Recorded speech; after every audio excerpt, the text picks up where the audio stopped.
I would now request Mr. Anil Malhotra to proceed with his presentation in this particular context. Over to Anil. Thank you, sir.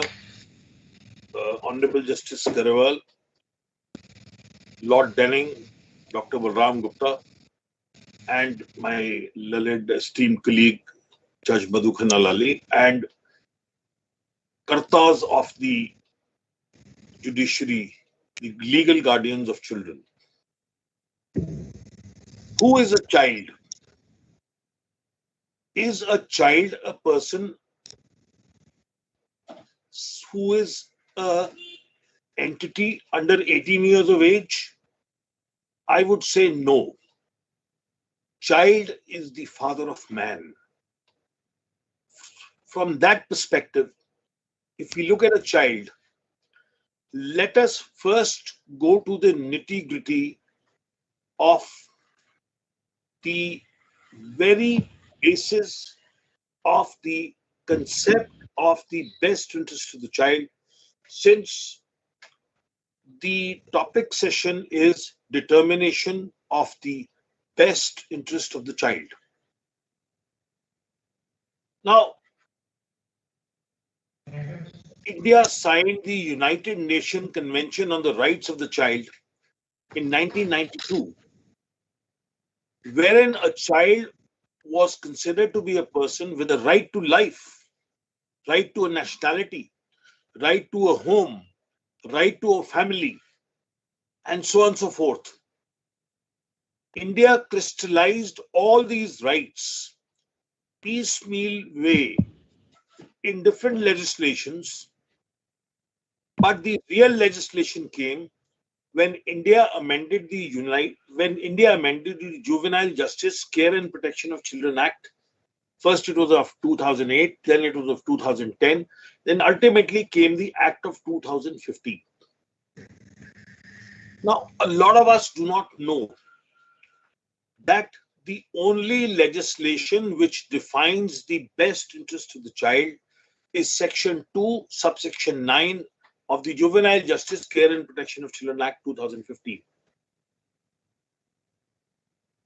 I would like to read this definition because it took me almost 10 years to convince the Delhi High Court to start with, and then ultimately the Supreme Court, that this is a definition you have to look into, because none of the personal law legislations or the Guardian and Wards Act defines what is the best interest of the child. So the simple meaning of the definition of the best interest of the child, which has been picked up in a wholesome way from the entire collection of rights emanating from the UNCRC, are given in this subsection. Now, once India signed the UNCRC, it was obligated to incorporate in domestic laws whatever was contained in the convention to give force or give teeth to the meaning of the convention. So, best interest of the child means the basis for any decision taken regarding the child to ensure fulfillment of his basic rights and needs, identity, social well-being, and physical, emotional, and intellectual development. So this is the wholesome definition of the best interest of the child. Now, when I engaged in this argument, the objection of the bench and of the opposing counsels were that the JJ Act is an act which applies to children in conflict with law. But then, the JJ Act also applies to children in need of care and protection. Now, one of the categories of the children in need of care and protection are children or a child who resides with a person, whether a guardian of the child or not, and such person has injured, exploited, abused, or neglected the child, or has violated the rights or any other law for the timing in force meant for the protection of the child. So when a parent decides to take singular custody of the child, the rights of the child are being violated. So therefore, the child is a child in need of care and protection. And therefore comes the definition of the Juvenile Justice Act, the best interest of the child. Now, when I urged this expression to be taken note of in habeas corpus petitions in the Delhi High Court, first of all, I was able to convince the division bench headed by Justice Vipin Sanghi. Then I was able to convince the bench of Justice Sani. And ultimately, this concept was accepted when I urged submissions before Justice Khanwilkar in the Supreme Court. And now, of course, this wholesome definition is often taken care of and is noticed. So my respectful and humble submission to honorable judges of the family courts is, please feel free to hold the scales of determination of the best interest of the child with keeping in the weights of the definition given in the JJ Act to determine what is the best interest of the child.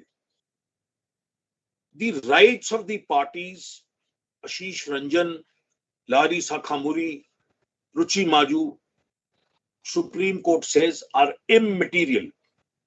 The scales must rest on the best interest of the child. And what are your weights? What are your balancing gadgets? Is the definition given in section 2, subsection 9.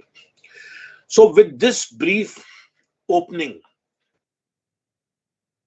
in a child-centric jurisprudence, please look at the child, hold the scales to determine his best interest, leave the mother and the father apart, and determine as you would, as your conscience would allow you, to decide what is the best interest of the child. Now, to go into some concepts for a better determination, I will briefly run through some provisions of the Hindu Minority and Guardianship Act and the Guardian and Wards Act, so that the way I would look at them, I would like to explain in my way that there is a lot more that we sometimes ordinarily miss. So first of all, section 3 or section 2 of the HMGA says that the expressions used in this act and the provisions of this act are in addition to and not in derogation of the Guardian and Wards Act. So the HMGA is only a supplemental legislation. And for you as honorable judges, you know that HMGA does not contain any substantive right to take you to a remedy in a court. You have to invoke the GWA, which is an archaic 135-year-old colonial law, but that's what it is. Then comes the expression guardian. Who is a guardian? Guardian means the person having the care of the person of the minor and includes a natural guardian. So I pause here. If a natural guardian as a parent holds and has that title on him, can he be declared or sought to be declared a natural guardian to the exclusivity of the other parent? Now, this is a question which the Supreme Court has answered in Aman Lohiya's case. I will come to it later. But please pause. Can you divest a natural guardian of his responsibility, of his rights, of his duties? The answer is no. And the answer is in section 19 of the Guardian and Wards Act. You have to declare him unfit before you get rid of that statutory responsibility which he carries on his shoulders. Now, with this, I come to section 6, which is a very meaningful and a very, very important provision, because we get mixed up in vesting jurisdiction by reading section 6 of the HMGA alone. Now, I have been able to bring about this after almost 37 years in the profession, and having gone through different judgments of different courts and being before the Supreme Court, one is able to get a clearer view by reading, rereading, and expanding in a different way. Now, Section 6 says that the natural guardian of a Hindu minor shall be the father and the mother. They are both equal. That is, of course, well settled by the Supreme Court in the case of Gita Hariharan. But what does it say further? Provided that the custody of a minor who has not completed the age of 5 years shall ordinarily be with the mother. Now, there is a lot said in this. On a first reading, we miss it. So, first of all, a minor, on a plain reading of this, minor under 5 years of age, custody shall be with the mother. The guardianship of the father goes nowhere. So please don't mix up the two phrases. Then let's come to the word ordinarily. Now, over a period of time, ordinarily was meant to be read as shall, not may. Means ordinarily was read to be carrying a statutory mandate. So on a plain reading, the first reading you said, 5 years of age, less than 5 years of age, custody goes to mother. Now this concept has been done away with in Lahari Sakhamuri's case by the Supreme Court. I have given the judgments, so you needn't bother with the citations. But I'm going to read to you something which I was able to convince the Supreme Court after good 10 years in the High Court. I amalgamated the definition of the best interest of the child with Section 6, and the way Justice Khanwilkar expressed himself is in para 43 of Lahari Sakhamuri. The expression best interest of the child, which is always to be kept of paramount consideration, is indeed wide in its connotation. Now, the key words: and it cannot remain the love and care of the primary caregiver, the mother, in the case of an infant who is only a few years old. So the explicit exclusion and statutory mandate is not there. The word ordinarily only means the love and care can swing either way. Today I was reading in the Economic Times, all big corporate companies are granting paternity leave when a child is born. You have sit-home fathers.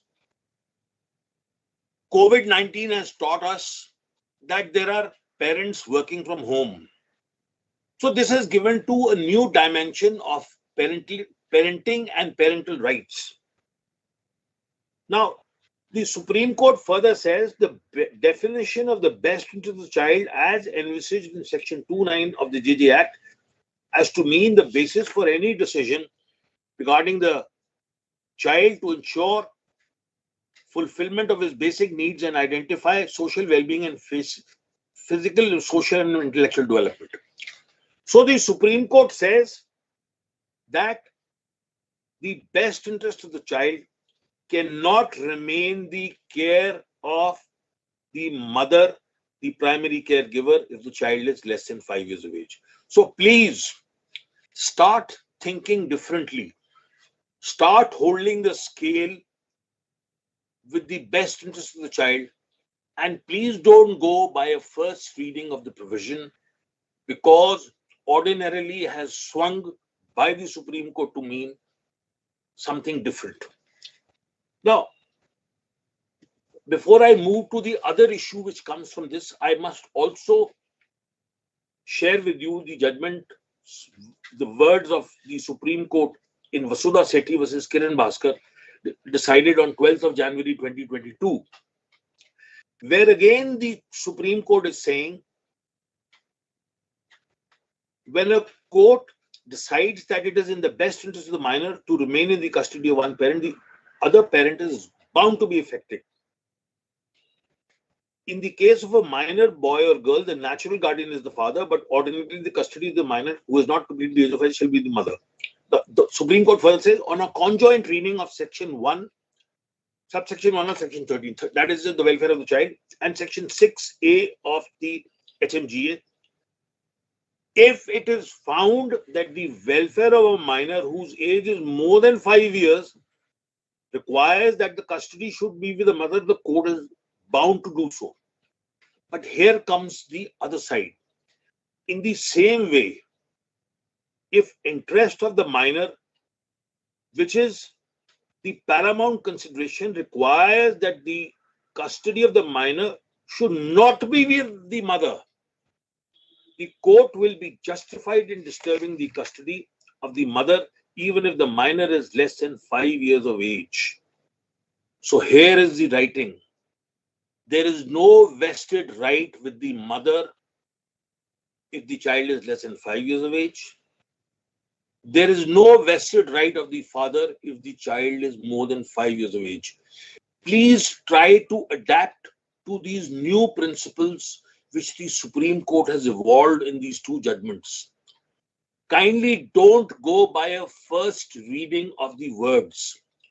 They are going into different connotations with the advancement of time, evolving perceptions, and with equal parenting rights.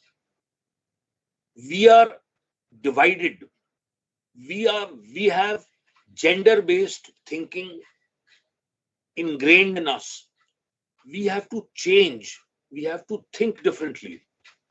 We ought not to determine simply on the basis of the father or the mother.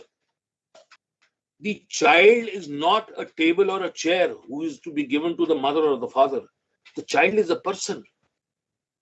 Keep in mind the UNCRC. Please read the United Nations Convention on the Rights of the Child to understand what is the child needs. So in this perspective is coming one concept. Now the other concept which comes with Section 6 is, which again is a blind alley, is now the mother says, I have a right to the child because the child is less than 5 years of age. Therefore, the mother says, my residence is the residence of the child. Now, I'm going to leave you with this questionnaire and finish my reading of the HMGA and come back to this question. Does Section 6 determine jurisdiction in a Guardian and Wards Act petition? The straight answer is no, because the answer is in Section 9 of the Guardian and Wards Act, where the minor ordinarily resides, not where the mother ordinarily resides. A lot of people get confused with this thinking and say, mother, child less than 5 years of age, custody with mother, wherever mother is living is the residence of the child. I personally feel this is the wrong connotation. There are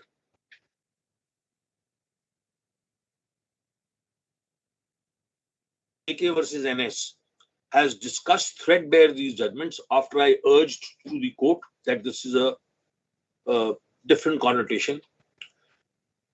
There are 6 high courts on one side holding that the residence of the mother is not the residence of the child. Our high court is on the view that the residence of the mother is the residence of the child. The Supreme Court, affirming the judgment in JK versus NS, has in a way given a mandate that is the position, but there is no clear explicit view of the Supreme Court on this. So this is again a gray area for the timing. Now I want to quickly run through the remaining provisions of the HMGA. Now Section 8 talks of the powers of a guardian. So whosoever has the custody, the guardian does not lose his powers. That's one. Then come to Section 13, welfare of the child to be the paramount consideration. Now this is something very important. Now Section 13 itself carves out the exception to Section 6. So if you stop reading after Section 6 and you don't read 13, you miss the bus. Now Section 13 says, in the appointment or declaration of any person, the welfare of the minor shall be paramount. Then here is the bar. No person shall be entitled to the guardianship by virtue of the provision of this act or any other law amongst Hindus if the court is of the opinion that his or her guardianship will not be for the welfare of the minor. So you fall back on the best interest of the child, the welfare of the child. So no parent has a sublime right. No parent has a vested or an absolute right. It is a subjective right. The scale is the welfare of the child. Nobody can claim exclusive priority simply because the child is X years of age or Y years of age. You have no right by virtue of being a parent.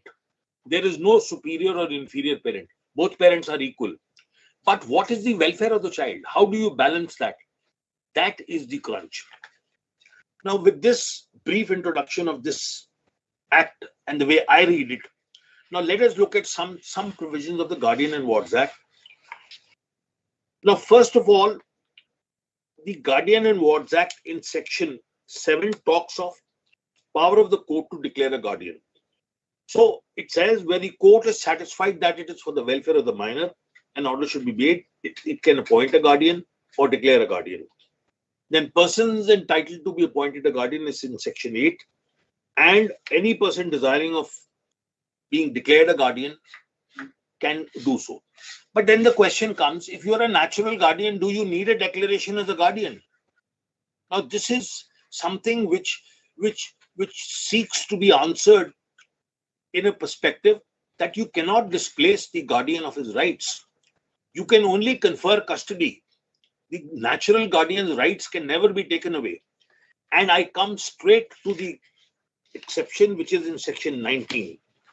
Section 19 says that the guardian is not to be appointed in certain cases. So it says in 19b that a minor's guardian, that is the father and mother, until and unless they are declared unfit to be in the opinion of the court, the guardianship cannot go.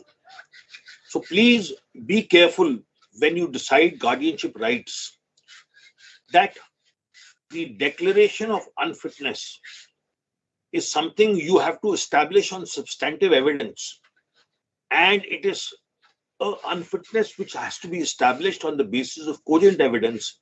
You can displace custody, you can give visitation, but guardianship is something you cannot take away by virtue of this provision. Then we come to section 12 next. Now, section 12, talking of interlocutory orders, integrum of a petition for guardianship,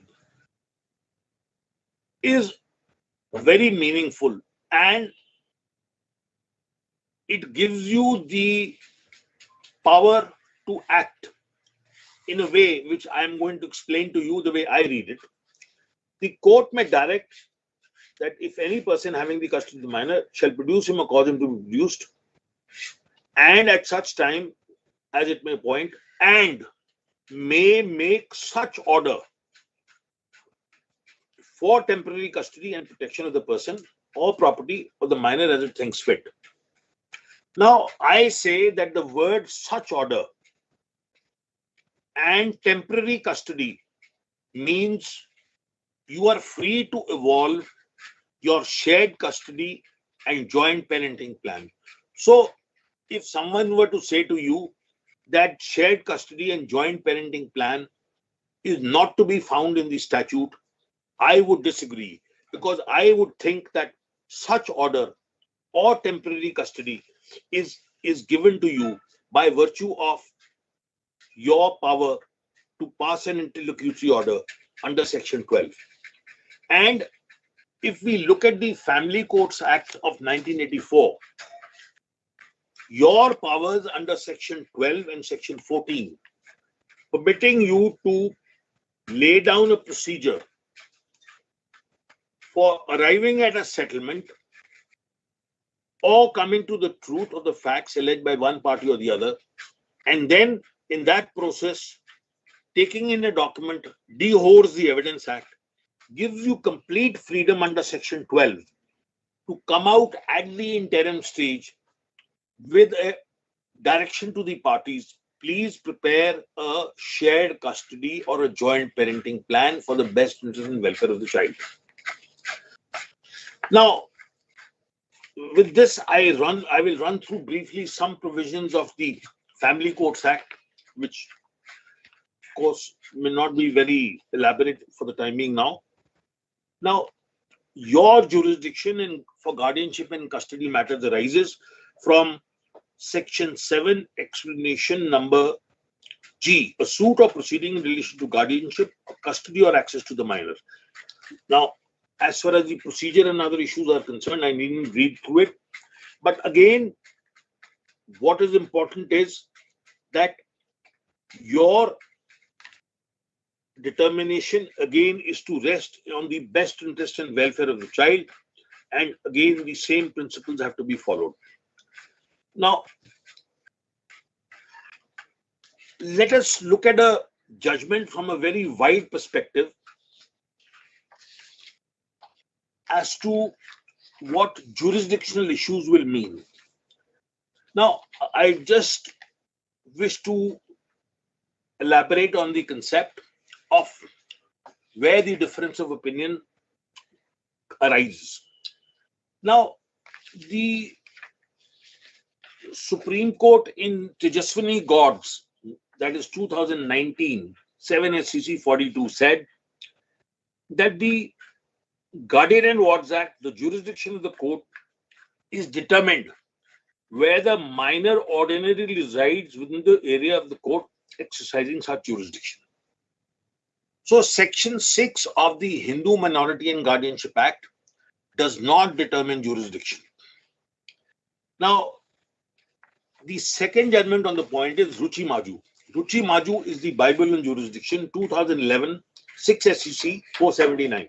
Now, Ruchi Maju says, in cases arising out of proceedings under the Guardian and Wards Act, jurisdiction of the court is determined from where the minor ordinarily resides within the jurisdiction of the court. There is a significant difference between the jurisdictional facts by a writ court and by a Guardian and Wards Act court. And then, para 62, the crunch, it says,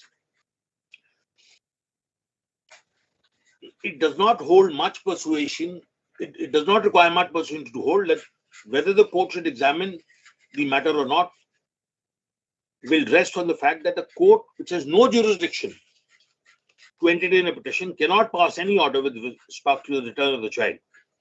And the party may be required to invoke the jurisdiction of the appropriate court. Now, in this case, the Supreme Court says that a court that has no jurisdiction to entertain a petition for custody cannot pass any order or issue any direction for the return of the child. The party aggrieved must seek remedy before the court legally, the remedy open to it legally, but no redress can be made for the court which has no jurisdiction. Now, if we look into this provision carefully, minor ordinarily resides has to be read in for jurisdiction. So, the residence of the mother has not to be read in into the conferment of jurisdiction under Section 9 of the Guardian and Wards Act. Section 6 is not, HNGA is not the determining provision. Section 9 of the GWA is the determining provision. Now, what does minor ordinarily reside mean? It means n number of judgments say where the child continuously and habitually resides, not residing at a place where the child is present on the date the petition is filed. It is not a place where a child is removed by force or brought for the filing of the petition. So this is again your judgment to determine where is the child residing, where is the child going to school, which is his home, which is his habitual place of living, and so on and so forth. If you find that the child is not residing in your jurisdiction habitually, ordinarily, and permanently, the petition has to be declined. You can do so by a preliminary issue. You can do it in an Order 7 Rule 11 application, or the best way you think fit. But Ruchi Maju says you have no jurisdiction. And Tejaswini God is very clear that the determination of this has to be done on the annual of section 9 of the GWA and not on section 6 of the HHGA. So this is one very big hurdle which needs to be clarified and which needs to be explained in the perspective of the jurisdictional issue. Now, having said that, the bigger, larger picture of what should be your method and procedure of handling a Guardian and Wards Act petition is best laid out in the latest judgment of the Supreme Court in Aman Lohiya's case. This is 2021 SEC Online SC224. I have circulated this judgment. Now, this was a case where I had argued the matter before the Supreme Court, and it had a very interesting set of facts. The petitioner before the Supreme Court was also the applicant of the petitioner before the family court in a guardianship petition. He was unsuccessful in getting the visitation, access, and custody of his child before the family court. He took the unlawful route of taking the child out of the country by Bagdogra, Nepal, and then going to Dubai and converting to Muslim religion. The matter went to the High Court in a habeas corpus petition. He did not appear. Criminal contempt proceedings were initiated against him. He was held to be guilty of criminal contempt. Ultimately, a team of CBI was sent to bring him back. The matter was urged before the Supreme Court in all those matters. The criminal issues are still pending. But then the family court's decision, meanwhile, was that it permitted the mother to transpose in place of the father as a petitioner. And on one date of hearing, the family court not only transposed the mother as the petitioner, but also gave her exclusive guardianship rights. This order was questioned by the father in an appeal before the High Court. The Supreme Court transferred the appeal to its board, and it expounded on the jurisdictional aspects of how a family court ought to determine a guardianship petition. So the Supreme Court did lay down, but I want to dwell on para 25 of the Supreme Court judgment dated March 17, 2021. Now, which is very important from you for your point of perspective. It says, as a matter of fact, in the Indian context, the provision of the 1984 Act nor the 1890 Act envisage a direction in favor of the parent to be declared as the sole, exclusive, and absolute guardian and custodian of the minor. Such declaration has been intentionally obtained by the respondent from the family court to serve an ulterior purpose. Then the appellant has taken us through the points to buttress the argument that the respondent is not a fit person. According to the appellant, the father, being the natural guardian under Hindu law, is entitled to over a declaration of guardianship unless it is found in a given case that is unfit in the context of parenting of the minor child or would be against the interest and welfare of the minor child, as the case may be. According to the appellant, the father is the natural guardian, irrespective of the mother's custody. The guardianship of the father cannot be divested to buttress his contention reliance placed on so-and-so. It is contended that unless and until the father is declared unfit, the relief of declaring him to be guardian cannot be declined. The fact that the appellant had taken the child away from the jurisdiction of the family court does not mean that he was the kidnapper of the child, and he continues to be the natural guardian. So the point which I'm trying to bring home is that if a declaration has to be given to you by you declaring a parent as the natural guardian exclusively, unless and until you declare the other parent as an unfit parent, this declaration cannot be given. You can share the custody, you can give exclusive custody, but parenting rights cannot be divested or given away in this process. Now, the second important point which this judgment brings home is in paras 36 to 40 onwards, where the Supreme Court says there is a mandatory procedure for you to follow. A family court is not a writ court. So whatever is the mandatory procedure of pleadings, coining issues, then recording evidence, then coming to a conclusion, giving opportunity, you have to fulfill.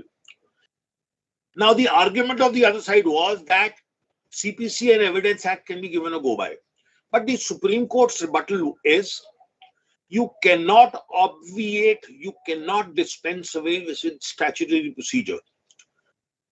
You have to follow the statutory procedure, and then you can coin your own procedural aspect for leading of evidence, meaning thereby, if you want evidence to be sworn in, you can take by way of affidavit the examination, and the cross-examination can be verbal. It saves time, it's quicker.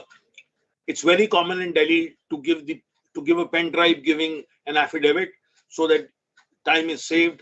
The judge can read through the evidence while the cross is being conducted by the opposite side. Obviously, the pen drive containing the affidavit is already served to the opposite party in advance. But I have done trials in 6 months where the court is able to finish it off if helpful expedited procedures are adopted. But this is something you have to devise within your own court to come to these issues. Now, the next thing which the Supreme Court says is abandonment should not be inferred. Transposing should not be entertained ex parte. Opportunity should be given. Now, these are important points which you can go through at length. Substantial non-compliance of procedure cannot be done away. Fitness of the appellant to be decided on merits. Now, the ultimate relief the Supreme Court was awarded was it set aside the order of the family court, remanded the matter back to the family court, but it has laid down in a detailed way the procedure which is mandated to be followed under the Guardian and Wards Act and the Family Courts Act. So this is something on the jurisdictional issue. Now, I know I'm short of time, so I will very quickly cover 3 different aspects which I think need focus. Now, the first is your approach in a guardianship petition should be a child-centric approach. Do not be misled by parties converting it into a divorce petition or an attack on each other of marital rights. When people talk of marital rights, you can ask the counsels to refrain from referring to the pleadings. In Kiran Bhaskar's case, which I just read, I was an amicus before the Supreme Court. There were 2,000 pages of allegations by the parties against each other when we were looking at the child. So the judge said, I'm not going to look into anything. And he asked me for a balanced view. So I gave a report and we looked at the issues concerning the child and we came out with something of a joint parenting plan. And that's how we were able to come out of it. You have a power to appoint an amicus. It's in the act. You have the power to take assistance. Feel free. Appoint in Bombay. There is a child independent lawyer. There is a panel of 30 lawyers maintained by the court. And out of that, they pick up a lawyer for the child. And the judge sometimes only hears the lawyer for the child because left and right is only allegations. So the child independent lawyer seeks the report of a counselor and comes out with an answer. And then the matter goes forward. Now, I personally feel the way out is in section 12, you have a power to make an interlocutory order. Now, the word such order means you can tell the party, I am not going to proceed with the matter till you come up with a shared parenting plan or a joint parenting plan. If somebody wants custody, tell him you will have to bargain for custody on Saturday and Sunday. If one parent wants only visitation, give him visitation, balance it, and come out with a joint parenting plan in the beginning so that the litigation can proceed smoothly thereafter. So a child-centric approach is something which is very necessary and which has been laid down in Ashish Ranjan's case and in Ruchi Maju's case, where the judge says, where the court says, Supreme Court says, it is very necessary for this issue to come forth in that way. Now, the concept of a joint or a shared parenting plan is found in Tushar Obale, Supreme Court, Bombay High Court, Karnataka High Court judgment in Sitaraman's case, Kiran Bhaskar, our High Court, in JK versus NS in the Delhi High Court. Now, this is something which is not an alien concept. Please don't feel that shared parenting or joint parenting is not a word used in the act, and therefore you don't know how you will resolve it. You have to read into the word section 12. In section 12, I'm going to just very quickly emphasize on those words again so that they stick to the mind. So section 12 of the section 12 of the Guardian and Wards Act says the court may make such order for temporary custody. So such order means shared custody order. Temporary custody means joint parenting plan. So extend the interpretation of these words, and with the freedom you have under section 12 and section 14 of the Family Courts Act, you can devise a procedure of your own. It's not alien to you. And you have judgment of Tushar Bale, Bombay High Court, Sita Raman Rama was in Karnataka High Court, JK versus NS, Delhi High Court, Kiran Bhaskar, Justice Tyagi's judgment, which very clearly says nothing in this order shall prevent the parties from adopting a joint parenting plan as agreed to in the welfare of the parties for whatever reason. So in the best interest and welfare of the child, being the paramount consideration, you can pick it up and you can adopt that method. Now, what is the fallout and the negative side of this if you don't do it? Vivek Singh versus Rumani Singh. Justice Sikri identified parental alienation syndrome as a serious disorder, and the WHO now classifies it as a psychiatric disorder among children, where a child polarized or alienated by virtue of missing contact with the other parent starts feeling that the other parent is bad, he is tutored or taught by the other parties. I saw this very seriously in a case which I must narrate to you in just a minute. There was a couple belonging, I will not name the city, in Haryana, whereby they had parted company because the man was traveling up and about. So the mother took the children and went to her maternal home, and the father, upon realizing that he could not find them, tried to contact her, and she told him that I'm in a foreign country. So he applied to the country and got a visitation right. So he was supposed to talk to the child, but because of the time difference, the child was always asleep. There were two children, the other child was all right. So one day he noticed a fan rotating on the ceiling. So he got suspicious. He landed up at the home, the maternal grandparents' home, and he found his child there. So when he tried to recover the child, there was an altercation and an ugly issue resulted. So he came to the High Court in a habeas corpus, and the court was able to order that the child should be returned to the father. But then during the course of the proceedings, he tried to talk to his other child who was with the mother. And the child was using very abusive language for an 11 or a 12-year-old. And that was a clear import that the child was being tutored. So parents will tend to use children as their pawns and influence them in such a way that they get polarized or they get affected to be on one side. Now, this is a very negative aspect, and it needs to be handled very gently. So, looking at this entire circumference, I now pass the baton on to the Honorable Judge, who perhaps is better trained than me because she's on the other side, I'm on this side. So, with this brief narration of mine, I wrap up and I pass the baton back on to Dr. Gupta.